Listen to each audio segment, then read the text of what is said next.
Dear friends, I wanted to address you regarding the topics that I see on social media and especially about racism and discrimination. You see, the problem in humans is not outside of us, the problem is within us. Whatever color is your skin, whatever passport you have, whatever language you speak, it's not a guarantee that your heart is good. The heart is always having this tendency towards searching an enemy outside. So in America, for example, in this case, the black community is searching an enemy within the white policeman, or the white community is searching an enemy in the black guys which are doing gangs in the cities. You see, when a certain color, race, or culture is bound to a certain disgraceful element of society, this is giving birth to a preconception. For example, a Muslim, if I would say that somebody is Muslim, in Italy at least, the preconception would be, but I believe that in America it's exactly the same or even worse, the preconception would be, okay, he is probably linked to a concept of terrorism, or at least he is reading in the Quran that he should kill people. This is not necessarily true, but this preconception idea, or like, for example, if I would say that somebody is a gypsy, they would automatically think that he is a thief, while only a certain portion of gypsies are thieves. And actually there are many other groups of gypsies which live in normal houses and have a normal life. When I say normal, I mean as most of the people. I'm not a supporter of normality, as usually people might think. So what I'm saying is that there are gypsies which respect social structures and social rules. Not all gypsies are complete anarchists against all form of laws. The same is for white people. Not all white people are good people. There are many white people which are psychopaths.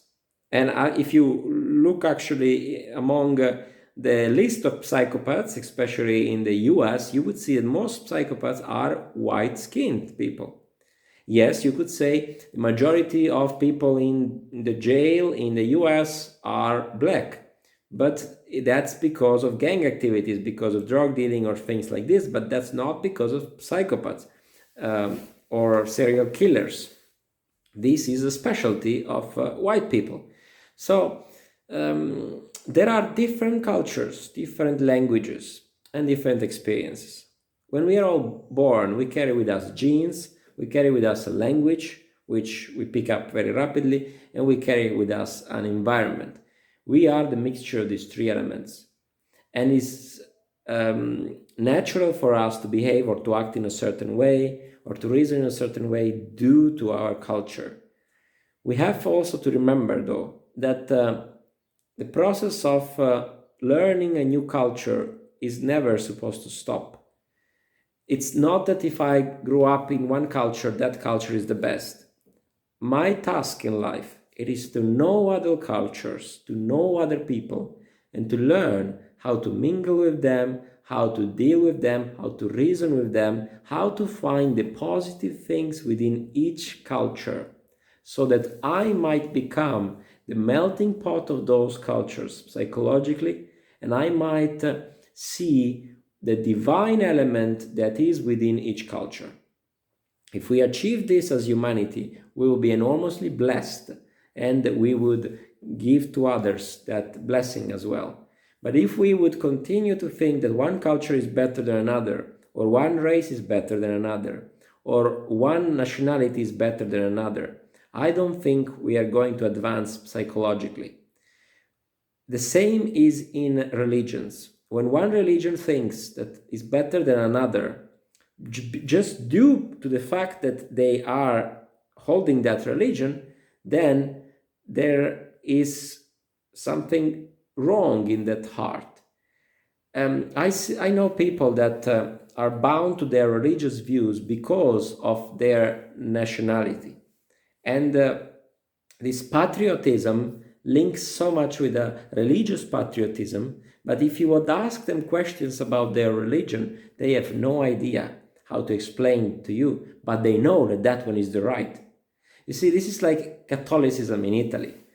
Italians are Catholic, but they're not really Catholic.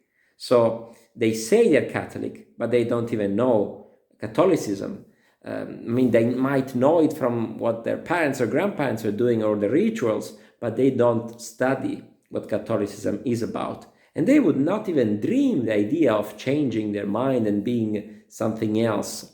At least the older generation was more like that. The newer generation is much more cosmopolitan and much more globalized and much more open. And many of them are eventually turning out Buddhist or atheist or whatever other point of view, which is respectable and understandable. I support every person who chooses something by himself. I don't support when a culture determines your religious view, when a nationality determines your preconceptions. You have to build up those things by yourself. And I think the only way to get out of this racial view of life, it is if we actually come in contact with things. If we learn to engage with people, heart to heart, not skin to skin, heart to heart, when we understand that the other person has an intrinsic value and carries within him the spark of humanity, the divine element which is also in him, is also in me, then we understand we have something in common.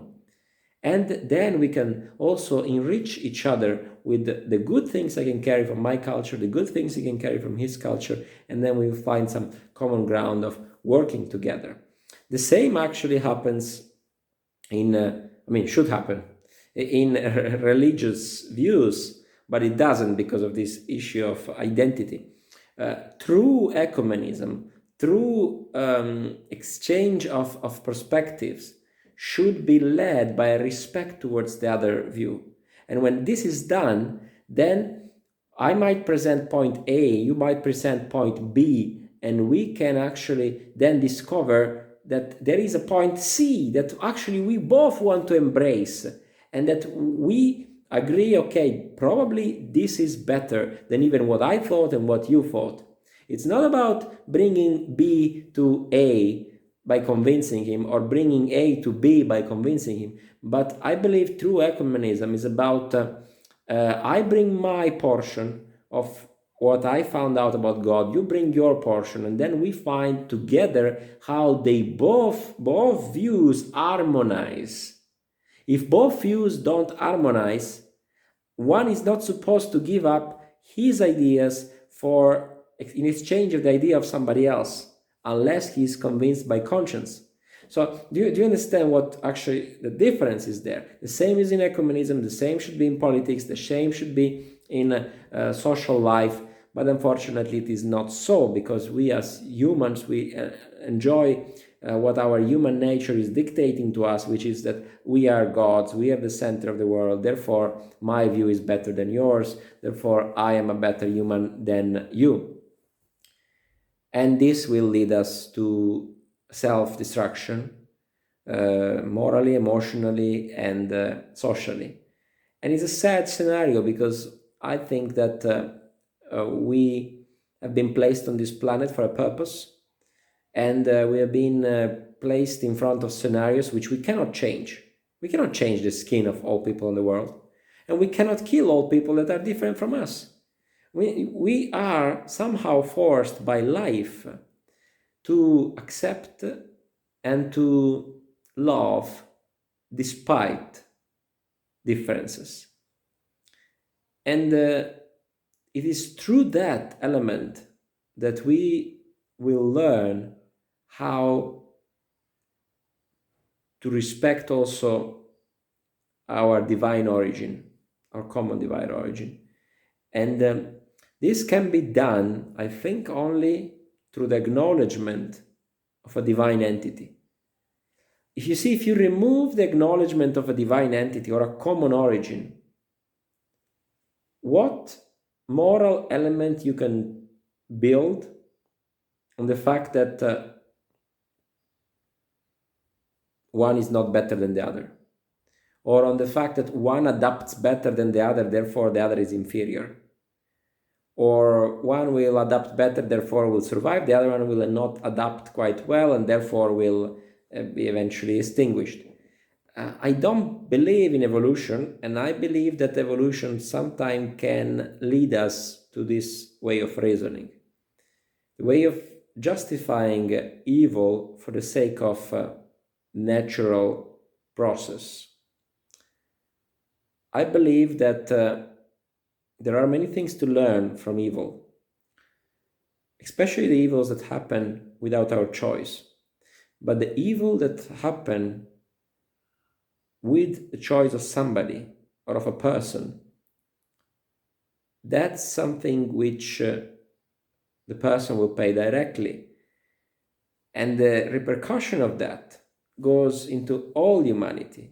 It's not just on that person. What happened in the 20th century in Europe will have repercussions for many years to come. What happened with the slave trade has today repercussions in the US.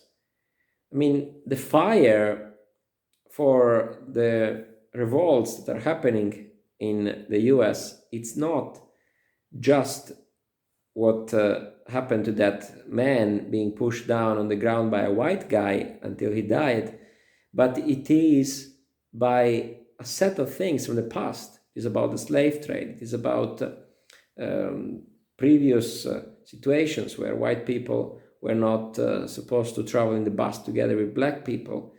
You know, it's these discriminations, they settle in the genes and they keep from generation to generation, and the battle keeps going.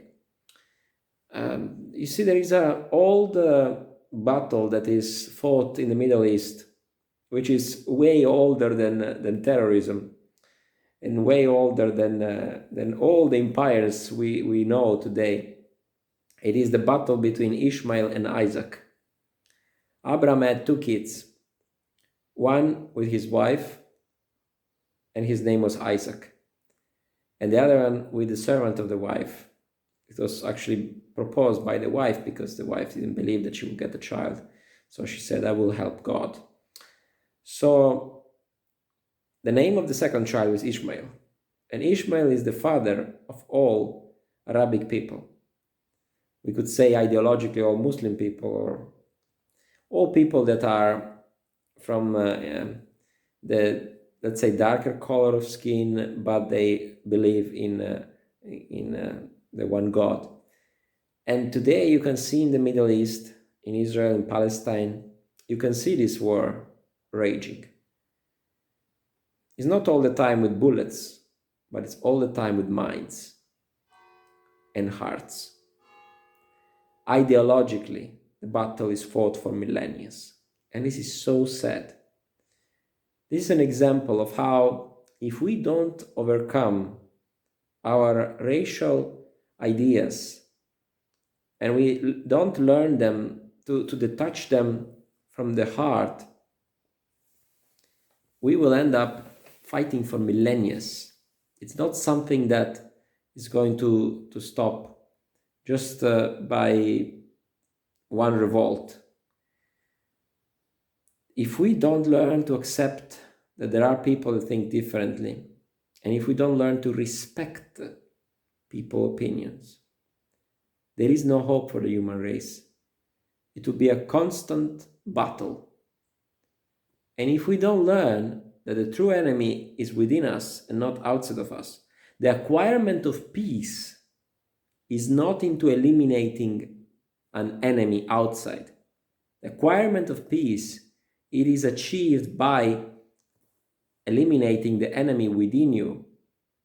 And once you have that peace, there is no external circumstance that can move that peace. Jesus actually said, I give you my peace, which the world doesn't give. You see, that peace element goes beyond life. One could be killed, one could be tortured, one could be set on fire, one could be kidnapped, one could be whatever, but that peace is always there. I know that this is like talking utopia for many of us. Have I experienced that? No, not yet. Do I believe it's possible? Yes. I've experienced portions of that, fractions. And I believe there is more to acquire. I believe that we can acquire that peace. And if we all work together for that, I guarantee, I mean, I cannot guarantee you because I've never experienced fully, but I guarantee you from the perspective of what